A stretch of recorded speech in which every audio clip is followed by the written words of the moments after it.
For centuries, humanity has been led to believe that salvation lies outside of itself, that truth, power, and divinity reside in distant figures, grand institutions, and sacred texts written by others. But what if I told you that the greatest lie ever told was that Christ is a person, separate from you?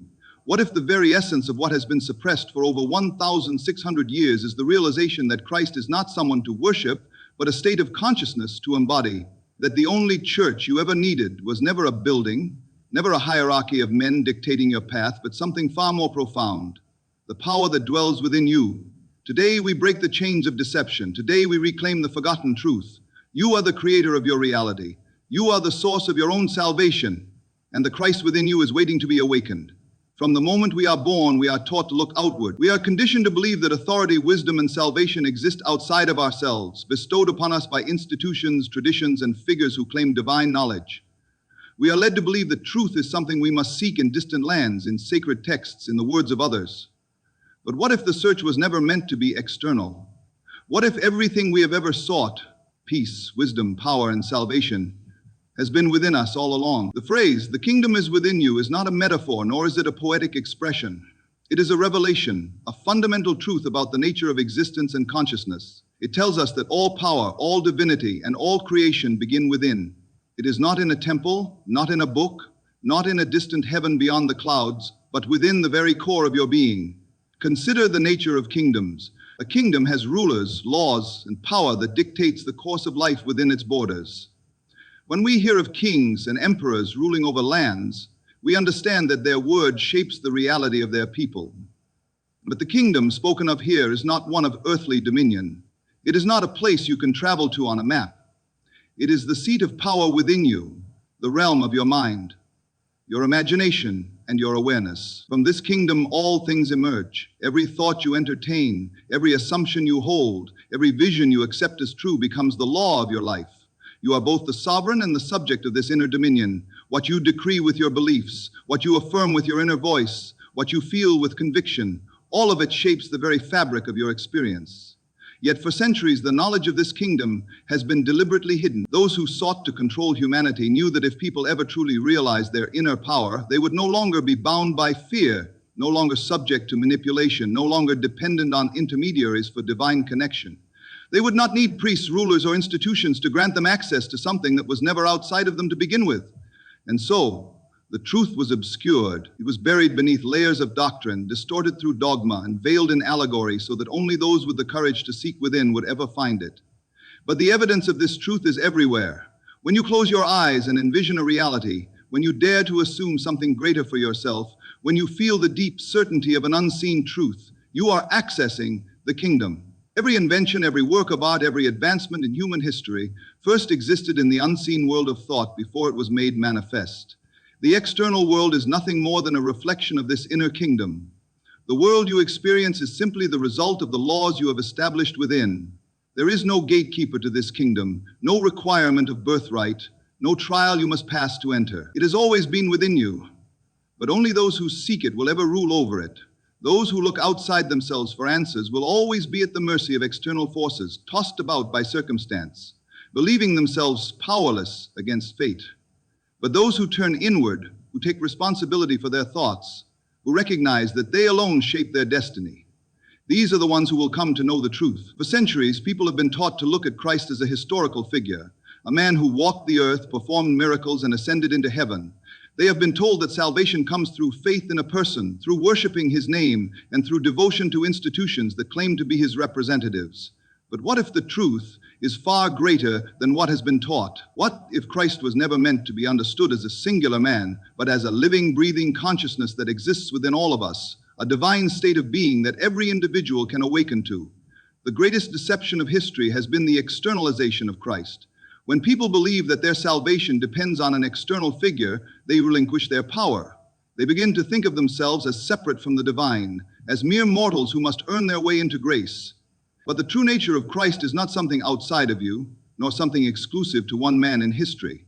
Christ is a state of awareness, a level of consciousness that transcends the limitations of the physical world and recognizes the divine nature of being. This is why it has been said, "Let the same mind be in you which was also in Christ." Not a worship of a person, not an imitation of historical events, but an awakening to the same understanding, the same awareness, the same knowing that Christ represents. This is why Christ is spoken of as the light of the world, not as a man, but as the illumination of truth within consciousness. Light does not belong to one individual. It is the power that dispels darkness for anyone who embraces it. Throughout history, those who have reached this state of consciousness have demonstrated its power. They have walked through life knowing that reality is not fixed, that the unseen shapes the seen, that belief has the power to transform, and that love is the highest force of creation.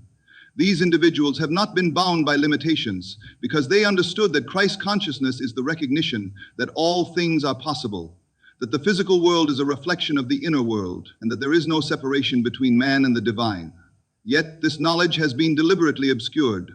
If people were to realize that Christ is a state of being accessible to all, there would be no need for intermediaries, no need for external authorities, religious hierarchies, or institutions dictating the path to salvation.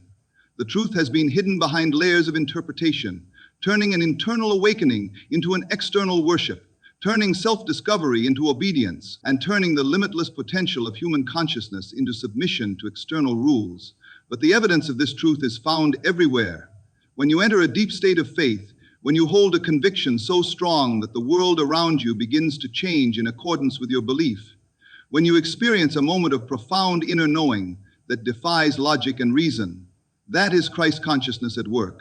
It is the realization that you are not separate from the divine, that your thoughts, your beliefs, and your inner state shape your reality. Those who live from this awareness move through life differently. They do not fear circumstances because they know that circumstances conform to consciousness. They do not seek external validation because they know that truth is realized within. They do not see themselves as powerless because they understand that the same divine force that others have called Christ is not outside of them. It is within, waiting to be recognized, waiting to be awakened. The world that we see, the events that unfold before us, the circumstances we experience, these seem so solid, so absolute, so unchangeable. And yet, beneath the surface of everything we call reality lies a truth so profound, so transformative, that it has been hidden from humanity for generations. The truth is this: imagination is the only reality. The world you perceive is not something fixed or independent of you. It is the reflection of your inner world, the outpicturing of your own assumptions, beliefs, and mental images. From the time we are children, we are taught to separate imagination from reality. We are told that imagination is nothing more than fantasy, that it belongs to the realm of dreams and play, while reality is something rigid, something that exists whether we like it or not. We grow up believing that the circumstances of life are external forces that we must navigate, that the events of the world unfold beyond our control, and that imagination is merely a tool for entertainment, not creation. But nothing could be further from the truth. Look around you. Every structure, every invention, every advancement in human history first existed in the imagination of someone who dared to believe in it. Before a bridge is built, before a city rises, before a work of art is painted, before a great discovery is made, it exists first in thought. The unseen world of imagination is the blueprint for everything that later takes form. There is no exception to this rule. That which is not imagined cannot be made manifest. That which is not first conceived in mind can never appear in the external world. But imagination is not only responsible for shaping the material world, it is also the force that governs our individual experiences. Every emotion, every reaction, every event that plays out in our lives is the result of an assumption held within imagination. Whether we realize it or not, we are always imagining, always shaping our reality through the inner pictures we dwell upon, the beliefs we accept as true, and the unseen dramas we rehearse in our minds. The outer world is nothing more than the reflection of this inner activity. Consider the moments in your life when a fear you constantly dwelled upon became real, when something you dreaded came to pass, when a thought you entertained repeatedly unfolded before your eyes. Was it coincidence, or was it proof that imagination precedes reality? And yet the same is true for the desires that have come to fruition, the things you once longed for, the dreams you once envisioned before they became your lived experience. Every achievement, every failure, every joy, and every sorrow, all are born from the same source, the world of imagination. But if this is true, then it means something far more radical. The limitations you believe in are only as real as you make them. If your imagination is the source of reality, then nothing is set in stone. There are no fixed conditions, no unchangeable circumstances, no barriers except those you impose upon yourself. You are not at the mercy of external forces. You are the creator of them. The power is not outside of you, it is within, always waiting to be consciously directed. Yet this truth has been hidden, suppressed by those who would rather keep humanity in ignorance. If people understood that their thoughts and assumptions shape their lives, they would no longer be bound by fear, no longer controlled by institutions that demand blind obedience, no longer dependent on external authorities for guidance. They would awaken to the realization that the world bends to their consciousness, that they are not victims of fate but creators of it. To master this truth is to master life itself. The question is not whether imagination is real. The question is whether you will take control of it, whether you will consciously choose the images you impress upon your mind, whether you will accept the responsibility that comes with knowing that what you imagine, with feeling and conviction, must come to pass. For thousands of years, humanity has sought answers to life's greatest mysteries. Who are we? Why are we here? What is the nature of the divine? These are questions that have burned in the hearts of men and women across all ages, and yet, rather than being guided toward true understanding, the masses have been deliberately misled. The truth, the real, liberating truth, has been hidden, not by accident, but by design. Religious institutions which claim to serve as the bridge between man and the divine have instead built walls, keeping people blind to the power that has always been within them. From the moment we are born, we are taught to look outside of ourselves for salvation. We are told that truth lies in sacred texts, in rituals, in the words of priests, in the decrees of religious authorities. We are led to believe that access to the divine is something that must be granted, something that must be earned through obedience and submission. But this is the great deception, because the very power we seek has never been outside of us. It has always been within. Religious institutions were not created to bring people to truth. They were created to control. They have taken the deepest spiritual knowledge, the understanding of our true nature, and they have distorted it, reshaped it, and buried it beneath layers of doctrine designed to keep humanity powerless. They have turned divine wisdom into dogma, turned spiritual awakening into blind worship, turned the limitless potential of the individual into servitude to an external system. And why? Because a world of people who know their own power cannot be ruled. Look at history. Time and again, those who have dared to speak the truth have been silenced. The great mystics, the enlightened teachers, the voices that spoke of the divine presence within, all have been condemned, persecuted, erased from the records.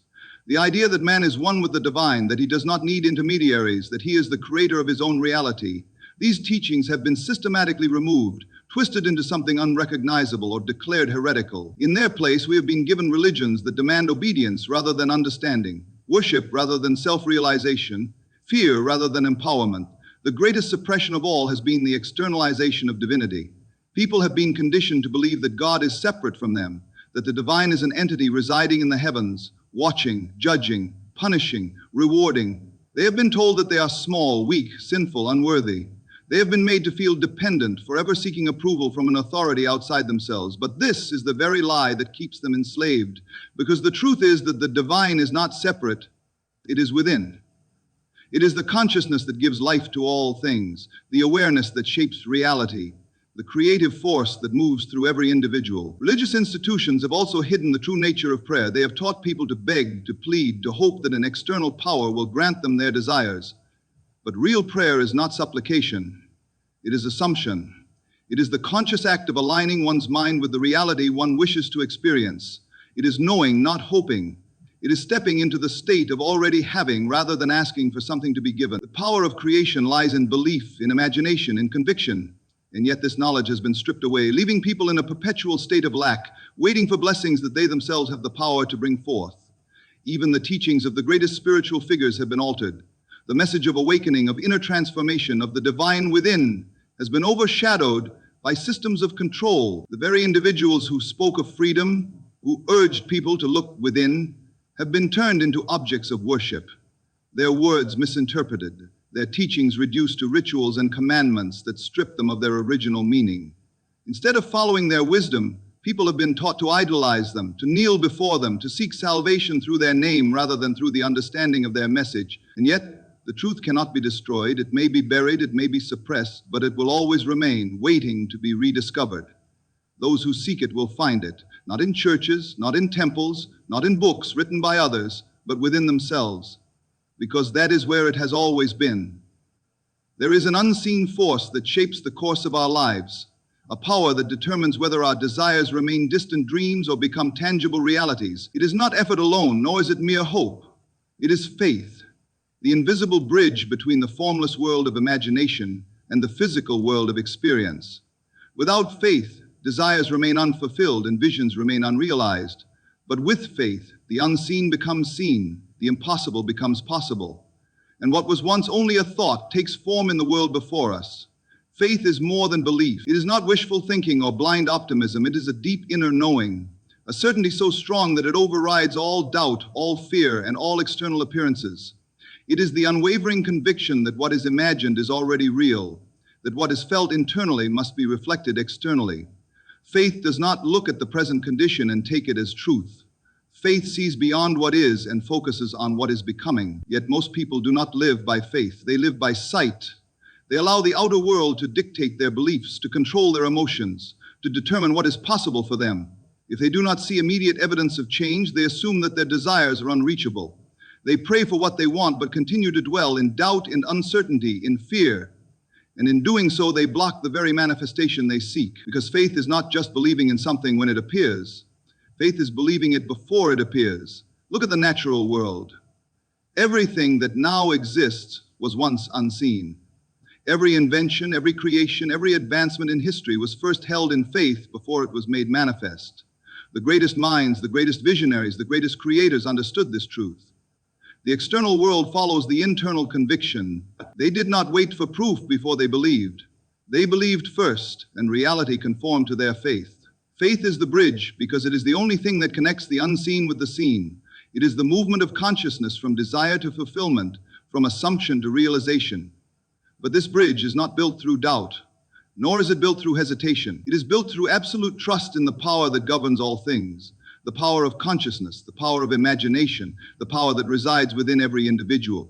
Yet this knowledge has been hidden. People have been taught that faith is something external, something tied to institutions, something that requires validation from others. They have been told that faith is passive, that it is merely the acceptance of doctrines or the belief in traditions passed down through generations. But true faith is active. It is the conscious decision to assume the reality of what is desired, regardless of circumstances, regardless of appearances, regardless of what others say is possible. When you truly understand faith, you no longer waver. You do not beg for your desires to be fulfilled, nor do you question whether they will come. You know they are already yours. You walk, speak, and live as though they have already been made manifest. You persist in this assumption no matter what the outer world presents. And as surely as the sun rises, the world will shift to reflect your belief. Faith does not rely on external validation because it is the force that bends reality itself. Those who master faith do not need to see before they believe. They believe and then they see. And in that belief, they hold the key to manifestation. From the moment we are born, we are conditioned to believe that we are at the mercy of external forces, governments, economies, circumstances, luck, fate, even the will of others. We are taught that life happens to us, that we must struggle to succeed, that we are bound by limitations imposed by society, by history, by genetics, by the randomness of existence. But this is the greatest deception of all. The truth, hidden in plain sight, is this: you are the operant power. The world you experience is not separate from you. It is not something fixed, something outside of your control. It is a reflection, a mirror, responding precisely to the state of your consciousness. The conditions you face, the events that unfold, the people you encounter, these are all projections of the assumptions you hold, the beliefs you accept, the ideas you entertain. Reality does not shape you, you shape reality. But rather than being taught this, people have been led to believe they are powerless. They have been conditioned to react to the world instead of creating it. They look at their circumstances and assume they are unchangeable. They see difficulties and call them fate. They experience lack and believe it is reality. And in doing so, they unknowingly reinforce the very conditions they wish to escape, because the law is always at work, whether one is conscious of it or not. To be the operant power means that you are the cause, not the effect. It means that nothing happens in your world unless it first happens in you. The thoughts you dwell upon, the images you hold, the emotions you cultivate, these shape your experience of life. There is no external force deciding your fate. No divine power choosing blessings or punishments for you. The only power is the one within you, and it operates through your consciousness. Most people, unaware of this truth, move through life unconsciously creating. They allow fears, doubts, and worries to dominate their inner world, and then they are surprised when these same fears manifest in their external world. They do not realize that the universe is impersonal. It simply reflects what is impressed upon it. It does not care whether you imagine success or failure, joy or misery, wealth or poverty. It simply manifests what you persist in believing. But to awaken to your power is to take conscious control of this process. It is to realize that you can choose your assumptions. You are not bound by past experiences, nor are you limited by the present moment. You are free to assume whatever state of being you desire, free to step into any reality you choose. The only question is whether you will accept this responsibility, because to be the operant power means that there is no one else to blame. There is no external savior, no external enemy. There is only you, your consciousness, your imagination, your assumptions. Every failure, every success, every experience is the direct result of what you have accepted as true. The moment you truly grasp this, you stop looking outside of yourself for change. You stop waiting for circumstances to improve, for opportunities to appear, for luck to strike. You understand that the only thing that must change is you. But this is not a burden, it is the greatest freedom. It means that no matter where you are, no matter what your past has been, no matter what challenges you face, you have the power to transform your life. You are not at the mercy of the world. The world is at the mercy of your consciousness. You do not need permission, you do not need approval, you do not need validation from anyone. The only requirement is that you assume the feeling of the wish fulfilled, that you embody in consciousness the reality you wish to experience. And when you do this, when you persist in the assumption of your ideal, when you refuse to entertain anything contrary, when you recognize yourself as the one and only power in your world, everything must shift. The world has no choice but to conform to your state of being, because you are the operant power. The truth has always been simple, yet it has been hidden beneath layers of deception, buried under centuries of conditioning, obscured by institutions that profit from ignorance. But now, the veil has been lifted. You are not separate from the divine, you are one with it. Christ is not a figure to worship, but a state of consciousness to embody. The only church you will ever need is within you. Your imagination is the only reality, shaping the world in perfect reflection of your inner state. Faith is the bridge between the unseen and the seen, requiring not hope but certainty. And religious institutions, knowing this power, have sought to keep it from you, to make you dependent, to keep you seeking externally what has always been within. But now you know the truth. You are the operant power. There is no force outside of you deciding your fate. No external authority can dictate what you are capable of, and no circumstance is greater than the consciousness that created it. The world bends not to effort but to assumption. Your only task is to align yourself with the reality you desire, to persist in the assumption of your wish fulfilled, to walk in the knowing that what you seek is already yours. The time has come to awaken, to reclaim the power that has always been within you. The question is no longer whether you can create the life you desire. The question is only whether you will accept the truth and take full responsibility for your world, because in the end, there is no other power, only you.